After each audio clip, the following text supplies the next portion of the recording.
मैं कहूँगा एक किस्म से जो जो कहते हैं ना अंग्रेजी में हमारे वे ऑफ लाइफ, एक किस्म से हमारे वे ऑफ लाइफ को अटैक किया गया। तो आज आप लोगों को समझना चाहिए कि ये सब हुआ और क्यों हुआ। ये एक परिवार के कारण। जब आप बाहर जाएंगे, एक फिल्म की पोस्टर है वहाँ, किस्सा कुर्सी का, ये 3 शब्द ना, किस्सा कुर्सी का, ये टोटली आपको बताता है कि इमरजेंसी का कारण क्या था। और जब एक परिवार, सचदेवा जी ने कहा कि राष्ट्र के बारे में जो भावना जो है, जब परिवार को राष्ट्र से बड़ा मानते हैं तो इमरजेंसी जैसे स्थिति आएगी। ये एक बहुत बड़ा सबक। अब थोड़ा मैं रोल बैक करता हूँ। 1975 हॉस्टल में थे, और कल ही मेरे साथ एक क्लासमेट थे जो उस समय गिरफ्तार किए गए, वो जेल गए। वो मेरे से पूछ रहे थे कि भाई 50 साल हो गए हैं, आपको याद है उस दिन क्या हुआ? हम नॉर्मल, स्वाभाविक है कि हम लोग आपस में बात करेंगे। तो उस समय बहुत कुछ हुआ, पर अगर मेरे मन में 2-3 ऐसी घटनाएं हैं। एक ही आप ही सोचिए, आप में से काफ़ी लोग, कुछ लोग तो यूनिवर्सिटी में होंगे ना, तो हॉस्टल में रहा होगा या रहते होंगे। आप सोचिए कि एक रात को पूरे हॉस्टल को पुलिस ने घेर लिया, और पुलिस जो है बंदूक के साथ हॉस्टल में आती है और कमरे कमरे में घुस के जांच करा के लोगों को ले जाती है। रात को क्यों? भय लगता है, और ये भय दिलवाने का एक किस्म से एक्सरसाइज था कि लोगों को दबा के रखो। तो आप समझिए कि आप 20, 22, 25 साल के हॉस्टल में सो रहे, और अचानक दरवाजे पे, और जब पुलिस वाले खटखटाते ना, वो माने नॉर्मल नहीं होता। तो अब लोगों को बुलाया गया।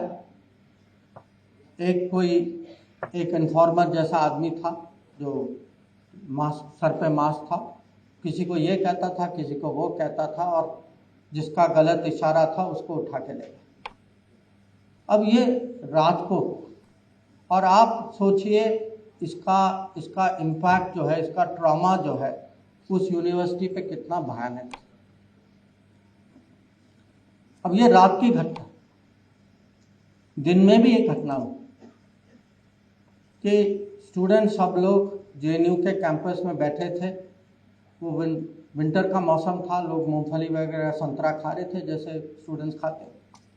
और अचानक एक पुलिस पेट्रोल आई अंदर, खुद पुलिस कमिश्नर आए, स्टूडेंट लीडर को पकड़ के, और वो भी गलत आदमी को पकड़ के गाड़ी में डाल के अपहरण किया सबके साथ।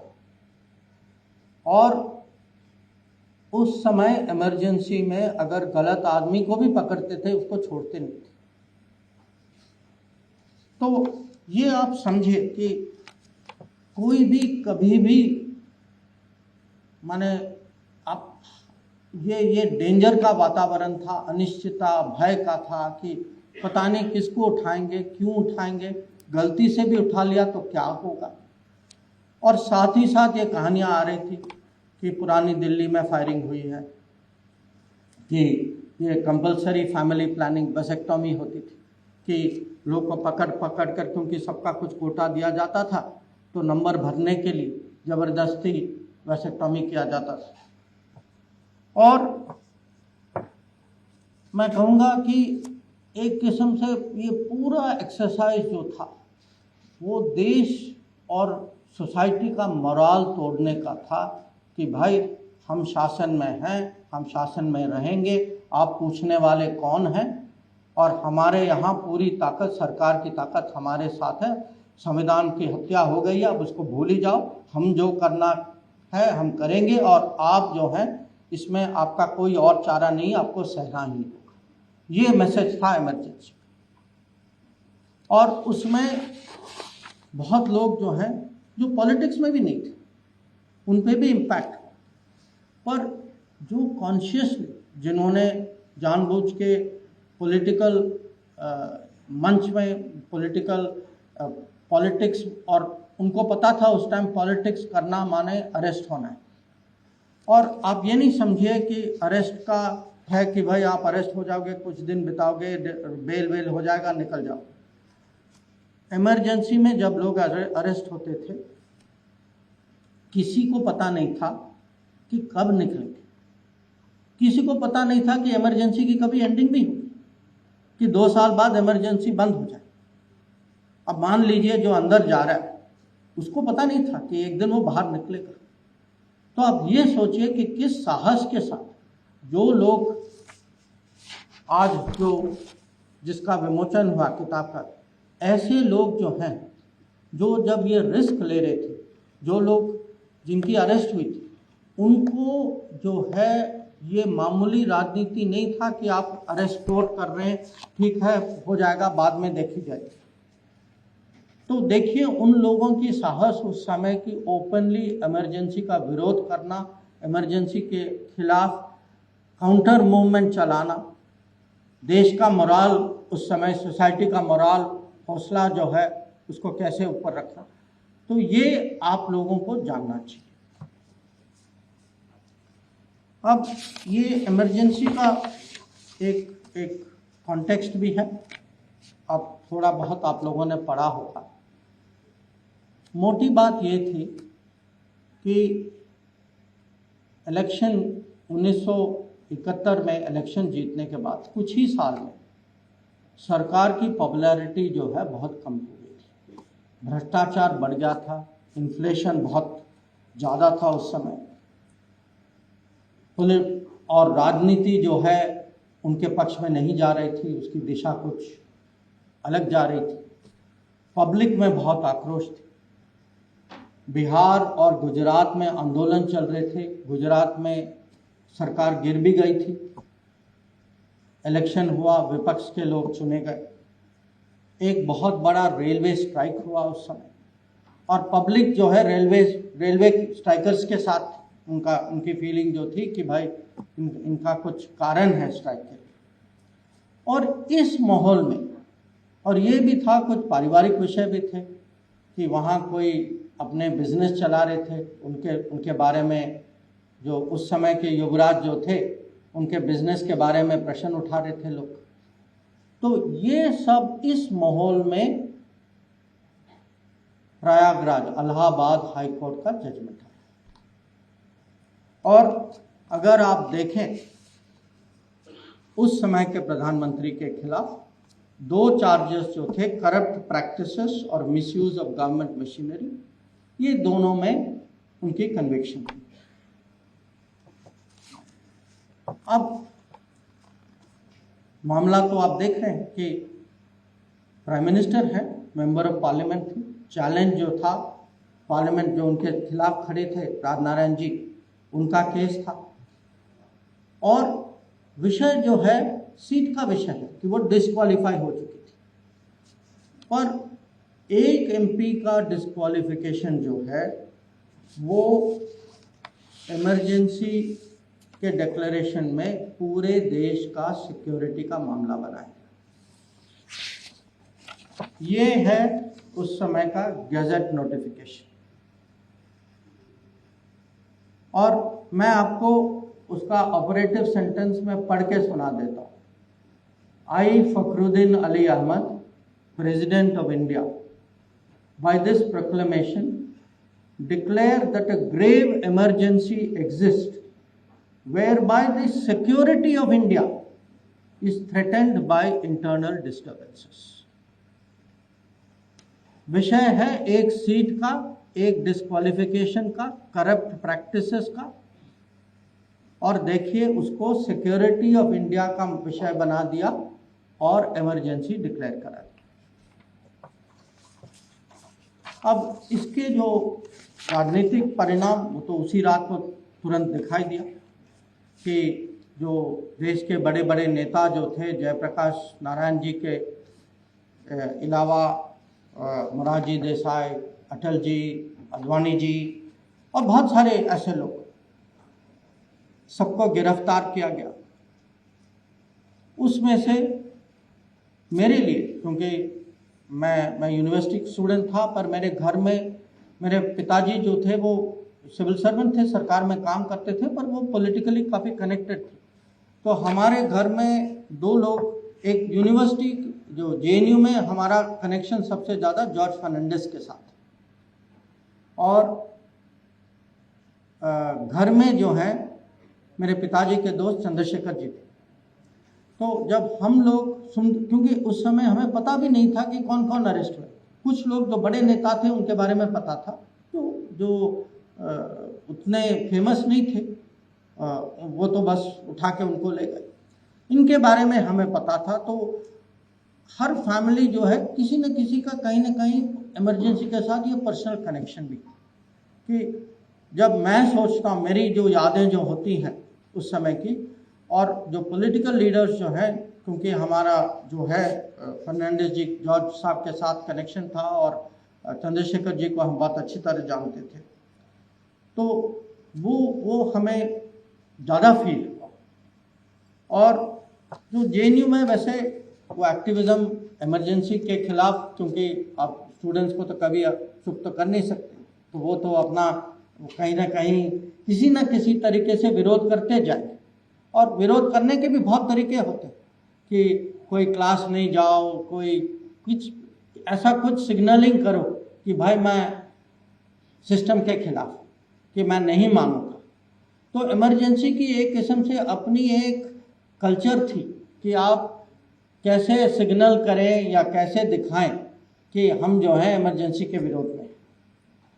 और मैंने हॉस्टल का भी, मुझे जो मेमोरी जो है उस समय, यादें जो है, कि क्योंकि एक स्टूडेंट हॉस्टल जो है ऐसी जगह है, एक नेचुरल रिफ्यूज है, कि किसी को कहीं जाना है, कि कोई और नहीं मिला तो कहीं स्टूडेंट हॉस्टल में चलो कुछ 1-2 दिन बिता दिया।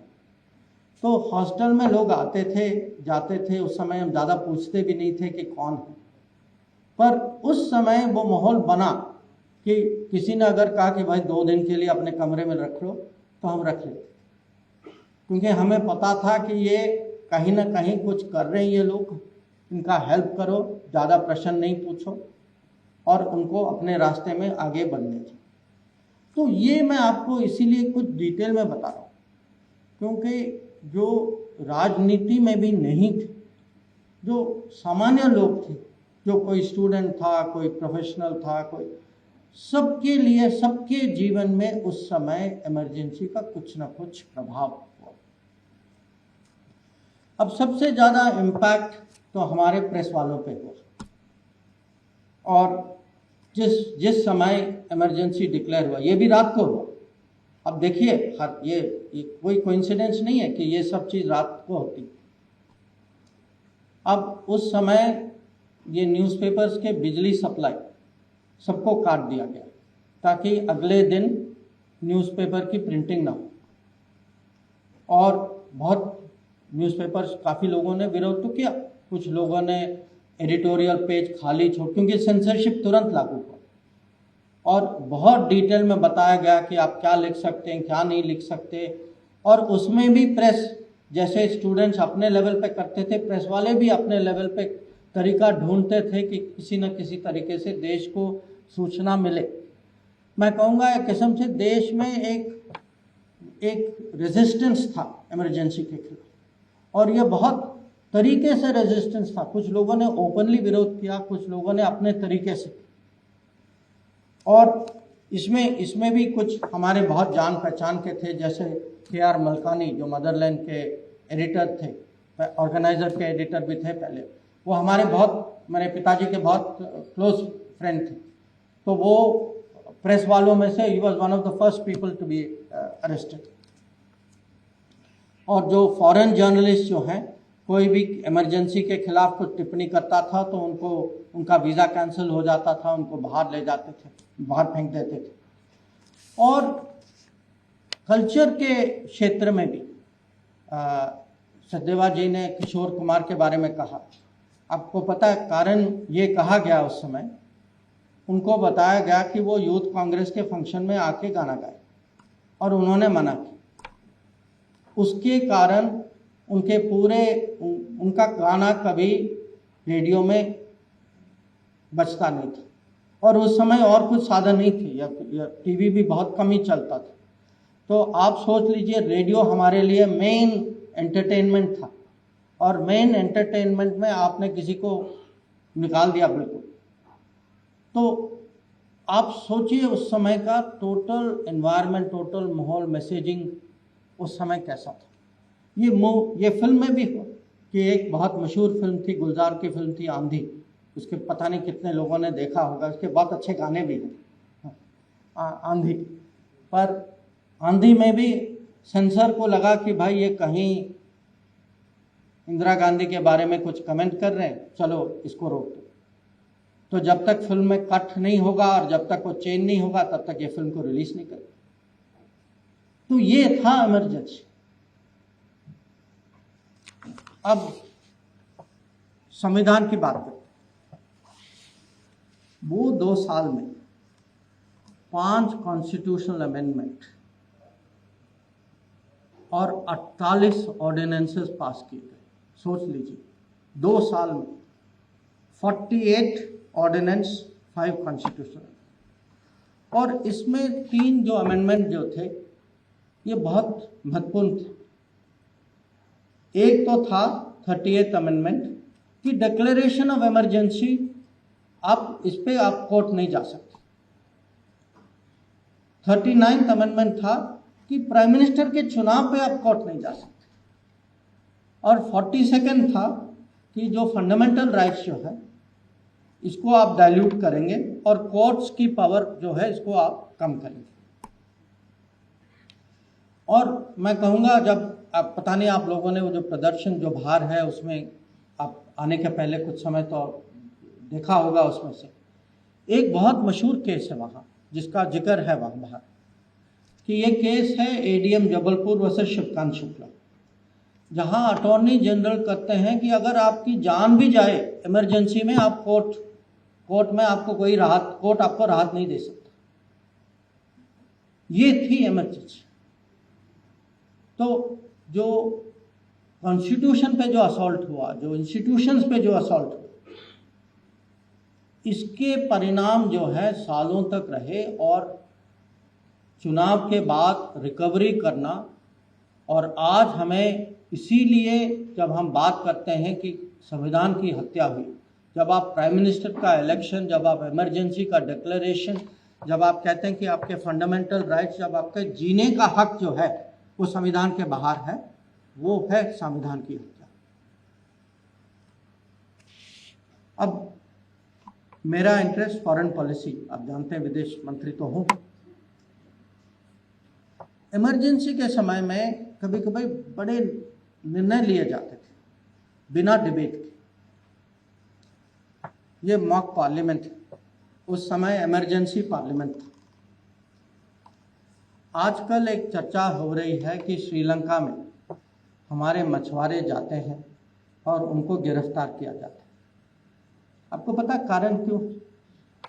कारण है क्योंकि इमरजेंसी के टाइम पे श्रीलंका के साथ एक समझौता किया गया जिसमें मछुआरों का हक जो था पहले कि कुछ वो श्रीलंका के पानी में फिशिंग करने का, वो हक जो है हम लोगों ने त्याग दिया था।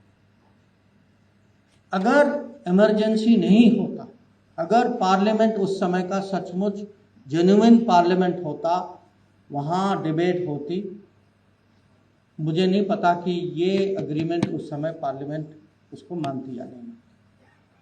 तो मैं आपको एक उदाहरण दे रहा हूँ कि उस समय जो डिसीजन, जो निर्णय जो लिया गया, उसका परिणाम आज भी तमिलनाडु में दिखाई दे। अब इंटरनेशनल इमेज की बात करें कि ये इमरजेंसी जो है 75 से 77 तक चला। 77 में मैंने यूपीएससी एग्ज़ाम पास किया और मैं विदेश सेवा में अफसर बना। तो मेरे पहले जो सीनियर लोग जो थे वो उस समय भारत के अलग अलग राजदूतावासों में थे और हम उन लोगों से सुनते थे कि दुनिया में इमरजेंसी को डिफेंड करना कितना कठिन था। भारत की कितनी आलोचना होती थी कि हमारा इमेज जो था दुनिया में, क्योंकि माने दुनिया मानती है Bharat, India mother of democracy, सब दुनिया की सबसे बड़ी डेमोक्रेसी, सबसे ओल्डेस्ट डेमोक्रेसी। जब बड़ी डेमोक्रेसी, ओल्डेस्ट डेमोक्रेसी, वहाँ संविधान की हत्या होती, जहाँ डेमोक्रेसी की हत्या होती, तो आप सोचिए कि आप इंडिया के एम्बेसडर हैं या डिप्लोमेट हैं, आपकी स्थिति क्या है? आप किस मुंह से आप भारत को डिफेंड करेंगे? कैसा इमेज बनाएंगे? ये हम लोग सुनते थे अपने सीनियर लोग से उस समय। और इंटरेस्टिंग बात यह है कि इमरजेंसी के बाद भी आप जानते हैं 77 में चुनाव हुआ, जनता सरकार आई, बाद में सालों बाद इंदिरा गांधी से पूछा जाता था, मैंने हाल ही में एक न्यूज़पेपर में पढ़ा था कि एक अमेरिकन पॉलिटिकल साइंटिस्ट ने पूछा कि is there anything you would have changed about emergency? He said, Mrs. Gandhi thought for a moment and she said no. तो आप सोचिए, और ये आफ्टर मेनी ईयर्स। तो कभी आप ये सोचिए कि Congress party, Indira Gandhi, even Rajiv Gandhi, they have never expressed regret for emergency. This is also something we should note.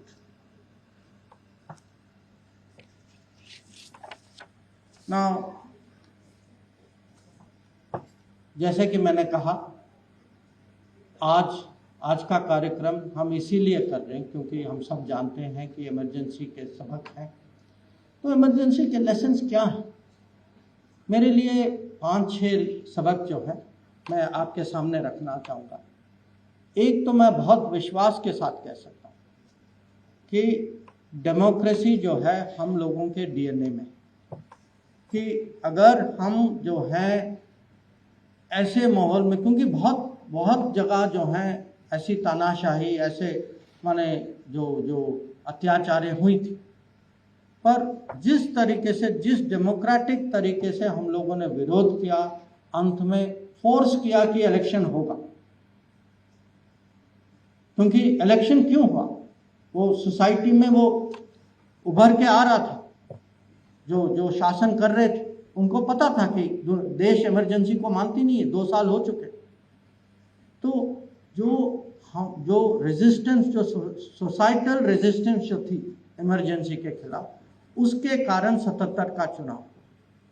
और मैं कहूँगा कि इमरजेंसी से ये साबित हुआ कि डेमोक्रेसी जो है हम लोगों के खून में है, हमारे डीएनए में है, और हम किसी भी हालत में हमारी जो डेमोक्रेसी जो है, जो फ्रीडम जो है, जो कॉन्स्टिट्यूशन जो है, इसको हम, भारत की जनता हर समय इसकी सुरक्षा करेगी, कोई खोने के लिए तैयार नहीं। दूसरा कि फ्रीडम्स जो है, इमरजेंसी जैसे स्थिति तब होती है जब लोग जो हैं अपना हित, और मैं आपके उस कहानी के बारे में मैं सोच रहा था, जब फैमिली, देश के से ज़्यादा आप फैमिली को आगे करते हैं, तब इमरजेंसी जैसे स्थिति होती।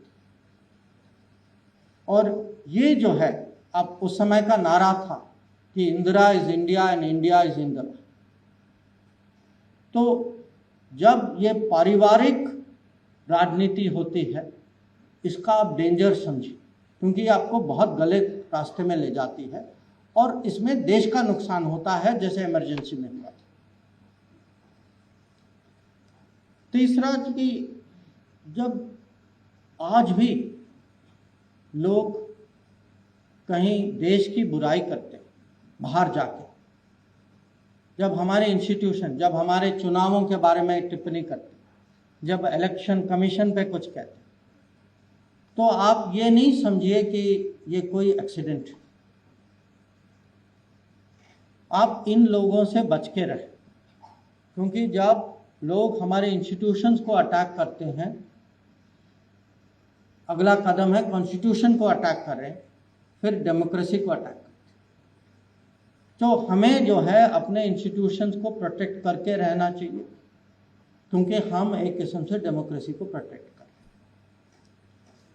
चौथा कि हम जो है अपने सिटीजन, अपने नागरिकों को एम्पावर करना चाहिए।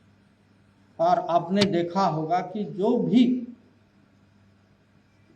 जो भी आज हम योजनाओं की बात करते हैं, जब हम कहते हैं कि लोगों को बिजली देते हैं, पानी देते हैं, उनकी सुविधा देते हैं, घर देते हैं, शिक्षा देते हैं, तो ये जो है, क्योंकि ये इनका हक बनता है, पर ये हक के अलावा ये एम्पावरमेंट है, क्योंकि जितना एम्पावर्ड सिटीजन हो वो कभी इमरजेंसी जैसे स्थिति होने नहीं देगा। 75 और 77 के बीच में लोग इतने एम्पावर्ड नहीं थे, पर तब भी उनमें वो भावना थी कि हम इसको चलने नहीं देंगे। और आखिरी कि हमें जो है, जो नेशनल स्पिरिट जो ये हमें बना के बढ़ा के रखना चाहिए।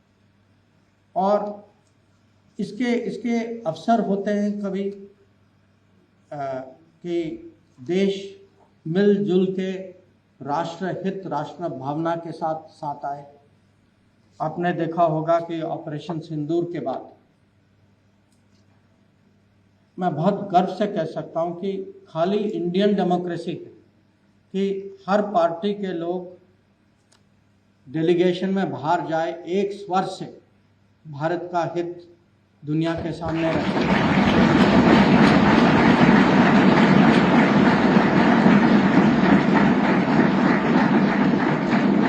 तो अगर ये बॉर्डर का विषय हो, या मेक इन इंडिया को कैसे प्रमोट करना है, या जब कोविड की महामारी चल रही थी कि हमें अपना गर्व था अपने वैक्सीन पे, तो आप इस मॉक पार्लियामेंट में थोड़ा सोच भी लें कि राष्ट्र भावना क्या है, कौन से लोग हैं जो मिलजुल के काम करते हैं, और कौन से लोग हैं जो ऐसी चीज़ों की आलोचना करते हैं। तो उस सोच के साथ मैं एक बार और आप सब लोगों को मेरी ओर से मैं शुभकामनाएं देना चाहूँगा कि आपका मॉक पार्लियामेंट सफल रहे, और आप जो घटनाएं 50 साल पहले हुई, आप इसको इतिहास के रूप में न देखें, ये आज भी जीवित। जो इमरजेंसी का डेंजर जो है, कुछ लोग कॉन्स्टिट्यूशन को हाथ में लेके घूमते हैं, अंदर कुछ भावनाएं और कुछ अलग है, ये आप समझ लीजिए। लोगों का रिकॉर्ड देखिए, पॉलिटिकल पार्टीज की भी डीएनए होती है, और ये डीएनए कि आज तक इमरजेंसी के बारे में रिग्रेट कभी भी ये नहीं कहा कि गलत निर्णय था, कि हम सॉरी हैं कि हम लोगों ने कितने देश का जीवन, कितने लोगों का जीवन बिगाड़ा। तो उसके साथ मैं आप सबको एक बार और बेस्ट विशेस।